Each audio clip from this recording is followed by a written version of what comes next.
Alright, you are back with comedian David Boyle, and I'm quitting alcohol. I'm a man with no country now. Australia is not even letting Australians back in the country now if you've had like a beef vindaloo sometime in the last 8 months. So even if I wanted to come back to Australia now, which I don't, I'm not coming home now. I'm not coming back to Australia until I'm the biggest fucking comedian in Australia and I haven't even done a gig in 2 years. That's when I'm coming back. I'm not coming back until I can fucking sell out the Sydney Opera House, get every single drunk cunt in Australia in the crowd, start a brawl, start ripping seats out of the fucking Opera House, throwing it through the window, really fuck the joint up. Maybe light the fucking stage on fire or something. I'm not coming back until I can do that. When I get back, I'm not even going to call my shows. I'm going to call them fucking rallies. Hey, I've got 2 spare tickets to the Boyle rally. Do you want to come? Yeah, it's kind of comedy, but it's more him yelling about a violent revolution. That's what my show's going to be like when I get back. Just fucking rallies. Because when I get back, I'm not going to be fucking happy. I won't be one of those people who are like, oh my God, thank you for letting me back in. I'm just so happy to be here. I'll be like, fuck you. What can we burn down? But anyway, I'm not coming home for a little while. God knows how long that's going to be. But here's the article that was in the news today. For the first time in history, the Australian government could make it illegal for Australian citizens in other countries to return home. So wherever you are now, that's your new country, is it? Don't worry about family, relatives. Don't worry about any of that. Just wherever you are, that's fucking fine. You're a refugee now. Shut the fuck up. So 9 News understands the federal government is considering invoking sweeping powers under the Biosecurity Act.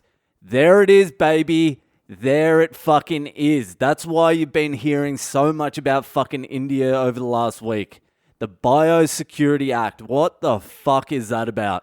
Which would mean from as early as midnight tomorrow, it would be a crime for anyone to return to Australia if they have been in a high-risk country 14 days prior to arriving.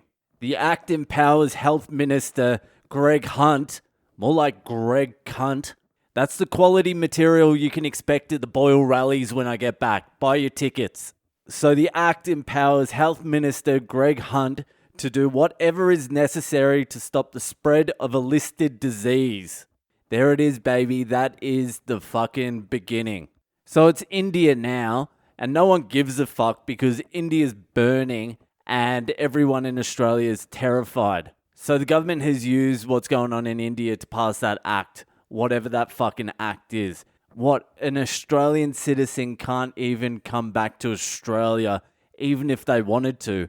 What the fuck does that mean? For the protection of the nation.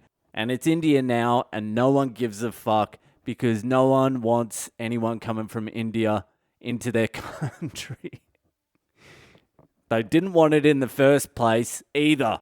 But that act is going to be used on any country. And then it won't be just used on countries. It will be used on specific people. And then they will begin taking away citizenships, which they can already do. If you're an Australian citizen that wasn't born in Australia and you commit a crime, they can take away your citizenship and fuck you off. Even if you had lived in like Fiji for 1 year and then came to Australia, they'll send you back to Fiji. The fucking Biosecurity Act, the fucking Boyle Security Act, that's what they're doing. They're trying to keep me out. Just remember the Biosecurity Act, Australians, because that's going to be a fucking problem. And remember how it came in as well. They fucking bombarded you with a fear campaign of news coming out of India for fucking 2 full weeks until you were too fucking scared to even go down and buy a samosa. And then they brought in the Biosecurity Act. Trust me, that is going to be a fucking problem. Anyway, I don't give a fuck. I'm going to apply for refugee status somewhere. Probably Texas. When Texas splits off from the rest of the United States, I'll apply as a refugee to Texas. The Republic of Texas. Anyway, it's fucked up Friday. That's a hard segue. Now I've got to fucking try and fire you up with a fucked up Friday story. And I will, because that's my fucking job.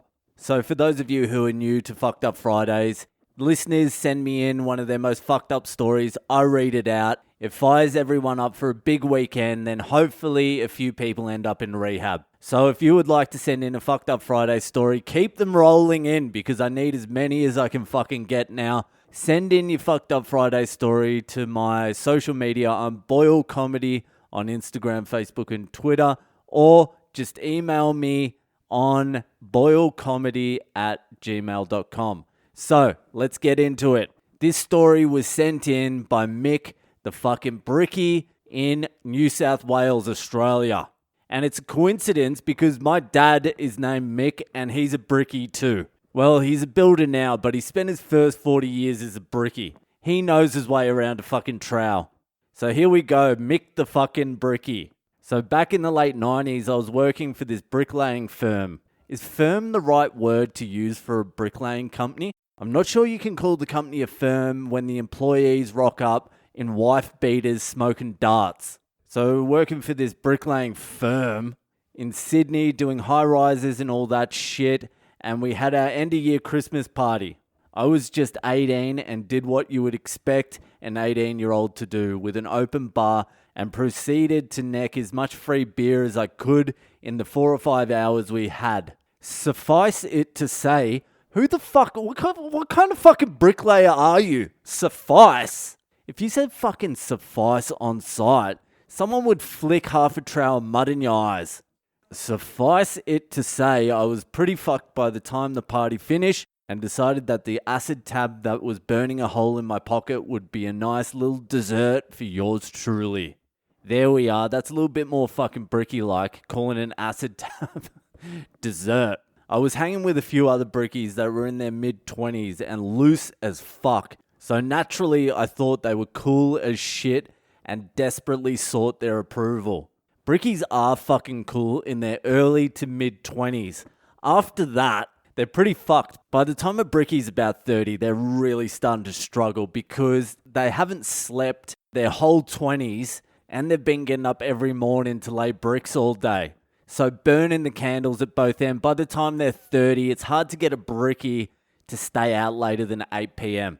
And if they do stay out later than 8 p.m, they'll just start a fight so they get kicked out so they can go home and have a nap. But in their early to mid-20s, brickies will fuck shit up.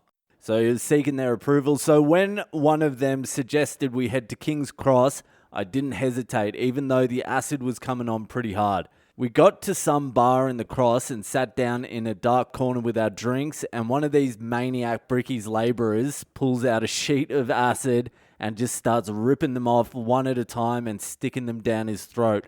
Now, I honestly don't know how many he ate. I feel like it was at least 10, but it was probably more. Yeah, there's only one tradie that goes harder than a brickie, and that's a brickie's labourer. Mixing the mud and stacking bricks for a few meth heads all day, fuck that. You need 10 acid trips to get over it. And this guy was eating acid all night. He was way out in another dimension. It's one of the most radical things I've ever seen someone do to themselves. And then he tears one off and slides it across the table to me.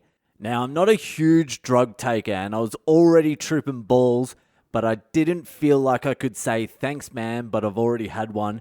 And it's coming on pretty hard, especially in front of all these cool older guys. So I did my best to grow a pair of nuts and put the motherfucker in my word hole. The rest of the night is hard to recall. I remember at some stage feeling like I was in a bubble that I couldn't escape from. I remember everyone laughing at how fucked up I was. Then I finally did escape. I got a cab from the Cross to Central Station, which should have been $10 or something, and I gave the cabbie $50 and was sitting there waiting for my change when he just started screaming at me to get out. So I did, without my fucking change.